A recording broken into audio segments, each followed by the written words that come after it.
ملک تقسیم ہوا، لیکن قربان جائیے 4 شخصیات پہ، نام لکھ کے رکھنا میرے نوجوان دوستو۔ جمعیت علماء نے اگر کچھ نہیں کیا جمعیت علماء نے، تو اگر اس ملک میں سر اٹھا کر جینے کی اگر طاقت کسی جماعت نے دی ہے تو اس جماعت کا نام ہے جمعیت علماء ہند۔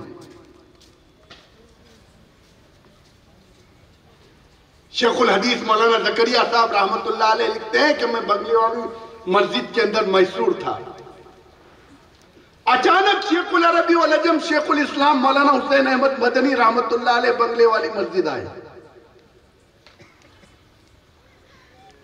اور یہ حضرات علماء کرام کہتے ہیں کہ قوم علماء کے ساتھ تھی، معاف کیجئے گا قوم علماء کے ساتھ نہیں تھی۔ قوم کس کے ساتھ رہتی معلوم ہے آپ کو؟ جو جذباتی نعرہ لگاتا اس کے ساتھ رہتی۔ قوم جناح صاحب کے ساتھ تھی، اور جناح صاحب کیا کہہ رہے تھے؟ ان سے کہا گیا کہ تم تقسیم کی بات کر رہے ہیں، اور یہاں کے مسلمانوں کا کیا ہوگا؟ تو انہوں نے کہا کہ ہم نے ہندوستان کے مسلمانوں پہ فاتحہ پڑھ لی۔ جمعیت علماء نے کیا کیا؟ مجاہد ملت مولانا حفظ الرحمان سہاروی، مولانا احمد سعید دہلوی، ڈاکٹر مختار انصاری، مولانا حسین احمد مدنی رحمت اللہ علیہ، مولانا ابوالکلام آزاد رحمت اللہ علیہ، یہ 5 شخصیات ایسی تھی کہ انہوں نے کہا کہ ہم کو تقسیم کا معاہدہ منظور نہیں۔ ڈرافٹنگ کمیٹی کی رپورٹ اٹھا کر دیکھیے کہ جو ملک تقسیم ہوا تو یہ لوگ گاندھی جی کے پاس گئے اور گاندھی جی سے کہا کہ ہم کو تقسیم منظور نہیں ہے۔ گاندھی جی نے کہا کہ ہم بالکل تقسیم پہ دستخط نہیں کریں گے، اگر کوئی تقسیم ہوگی تو میرے لاش کے اوپر سے گزر کر ہوگی۔ لیکن دوسرے دن گاندھی جی نے بھی تقسیم کے معاہدے پہ دستخط کی۔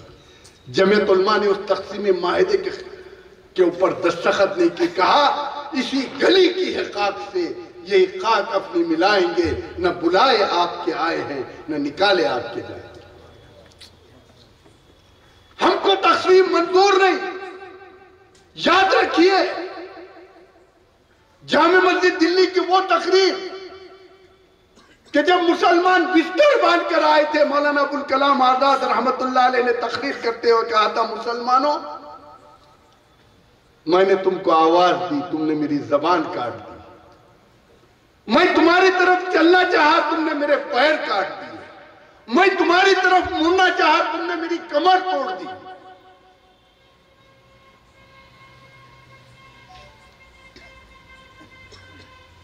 میں نے تمہاری طرف ہاتھ بڑھایا، تم نے میرے ہاتھ قلم کیے، اور تم کہاں جا رہے ہو؟ جس جمنا کے کنارے تمہارے آبا و اجداد نے وضو کیا تھا، تم اس کو چھوڑ کے جا رہے ہو؟ آپ غبار خاطر اٹھا کر دیکھیے، جتنے بستر باندھے گئے تھے سب کے سب بستر کھل گئے۔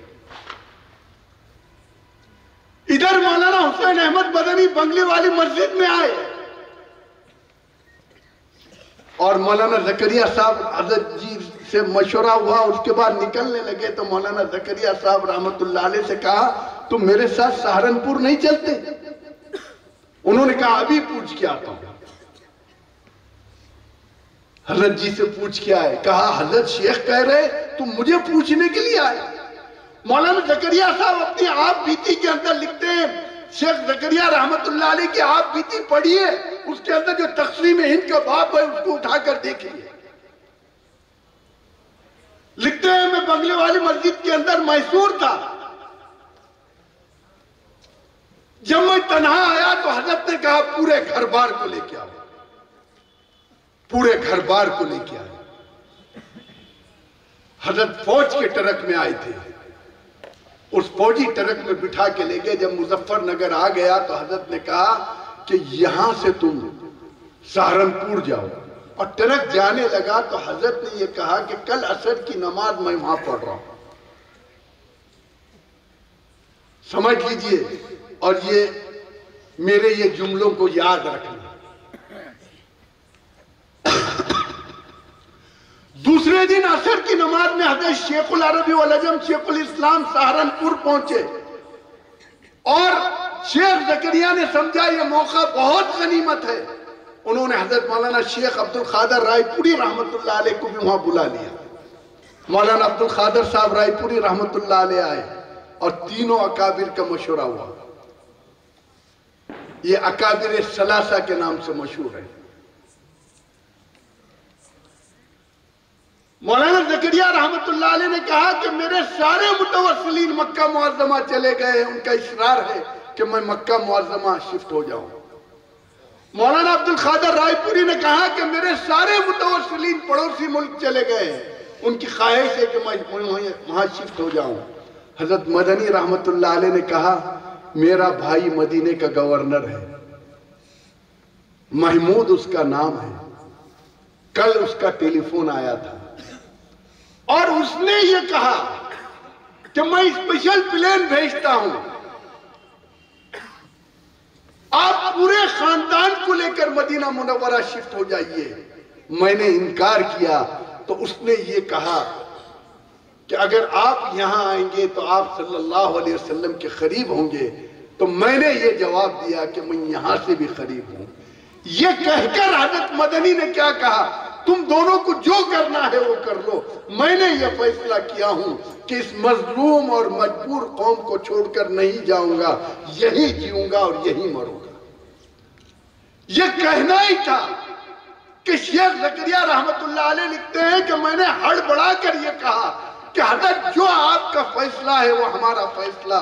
یہ کہنا ہی تھا کہ سارے ملک کے اندر یہ شورا ہو گیا کہ اکابر ثلاثہ نے یہ فیصلہ کیا ہے کہ اسے ملک میں جینا ہے، اسی ملک میں مرنا ہے. اس لیے میں آپ سے یہ اپیل کرنے کے لیے آیا ہوں. حالات چلتے رہتے ہیں، مایوس نہیں ہونا، مایوس نہیں ہونا. مفتی صاحب نے آپ کے پاس ساری تفصیل کے ساتھ بات رکھی. کم من فئۃ قلیلۃ غلبت فئۃ کثیرۃ باذن اللہ. 313 تھے، لرزتا تھا زمانہ، آج ہے کروڑوں غلامی کے حوالے. بنیادی مقصد کیا ہے؟ حالات آئیں گے جائیں گے، لیکن حالات جس رخ پر موڑے جا رہے ہیں، ہم جس ارتداد کی طرف جا رہے ہیں. جمعیت علماء نے صرف یہاں رہنے کا فیصلہ نہیں کیا،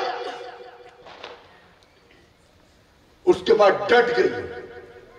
دستور کے دفعہ 25 سے لے کر 38 تک جتنے دفعات دستور ہند میں آئے ہیں، وہ اگر کسی کی دین ہے تو جمعیت علماء ہند کے جنرل سیکرٹری مجاہد ملت حضرت مولانا حفظ الرحمان سیہاری رحمت اللہ علیہ کی دین ہے.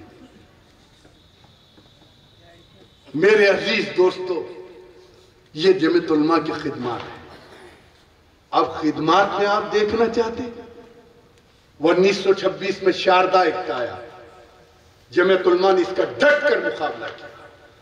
1931 میں نہرو رپورٹ آئی. یہ کانگریس درباری جماعت تھی،